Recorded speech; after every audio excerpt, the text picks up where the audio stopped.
had a severe storm just outside our viewing area, but it's weakened now. But will we see any more come down this way? Who killed Jonathan Sperling of Howard County? His family speaks out as authorities search for answers. How to spend $2 million. KOMU 8 News at 9 starts now. From Studio 8A, coverage you can count on. This is KOMU 8 News at 9 on the CW. A storm with ping-pong-sized hail is approaching our viewing area. Good evening, I'm Lindsay Cooper. And I'm Angie Bailey. Thanks for joining us. That storm has produced some winds exceeding 100 miles an hour, so let's send it over to the weather desk and check in with Nick Kelly. A murder victim's father spoke out today about his son's death. The investigation into Jonathan Sperling's death moved forward in Howard County today. Howard Sperling found his 39-year-old son dead in his own doorway Tuesday night with 2 gunshot wounds. Attorneys in the Alyssa Bustamante murder trial said today they'll meet in Cole County next Tuesday to discuss prosecution witnesses. At the hearing, defense attorneys say they will ask state prosecutors to provide more information about witnesses they'll present at Bustamante's upcoming trial. Bustamante's attorneys released a written request for the information today. In the request, the defense say they previously asked for that information, but the defense failed to give it. Alyssa Bustamante faces first-degree murder charges for the 2009 killing of 9-year-old Elizabeth Olton. Thanks, Alon. A former Kirksville dentist has been sentenced to prison for offering bribes to protect a friend accused of molesting a teenage boy.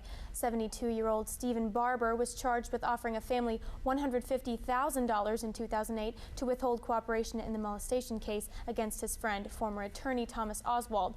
Oswald is serving a 7-year sentence for sexual contact with a 15-year-old boy. Barber lost his dental license and will serve 2 concurrent 5-year sentences. Students arriving on MU's campus today learned their dining halls no longer have trays. The campus expects to reduce cafeteria wash loads by 20%. That will save Mizzou nearly 100,000 gallons of water each year. Campus Dining Services is excited for what it will be able to do with the money saved by the new policy. We use farmers for produce, we use farmers for meat, we work with the Stanton Brother Eggs company. We buy a lot of local produce, products, and so with the trayless program, it allows us to use some of those resources to expand those offerings. Campus Dining Services says the support for the policy during a trial run during this year's summer welcome led to the policy implementation. Some politicians are making rounds at the state fair. Governor Jay Nixon hosted the 59th annual ham breakfast in Sedalia earlier today. A slew of Missouri politicians were at the event, hobnobbing and what have you. Nixon also spoke on the special session and said he hopes to call the session for early September. As I said before, we hope to have pretty specific language so that the amount of time spent in Jeff City is as narrow as possible. You know, taxpayers have to pay for that. We want to make sure it's done in a crisp fashion. Other reporters asked Lieutenant Governor Peter Kinder for interviews at the ham breakfast, but he refused. They also asked Nixon if his campaign had anything to do with allegations leveled at Kinder. The governor says all this stuff is kind of disappointing and asked that Kinder be the one to answer the questions. The president is on vacation, but what will the top man be working on while his family's hanging out in Cape Cod? That's next.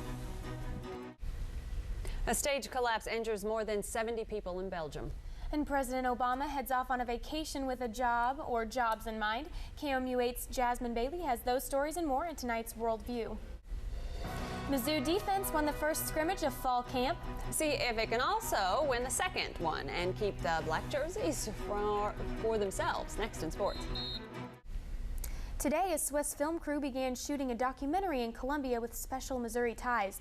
This scene looks like a contemporary view of Ellis Library, except for a photo of President Truman on the wall and students wearing bow ties from the late 40s. It tells the story of Iris von Roten, the first feminist in Switzerland. She studied for 1 year at the University of Missouri in 1948. Van Roten was inspired by her experience and started to write her most famous book here at Ellis Library. I think for her it was just important to kind of get other ideas than this narrow Swiss ideas, so to kind of open up. The production team doesn't have immediate plans to show the film in America, but the director says he hopes to bring it back to mid-Missouri for the True False Film Festival.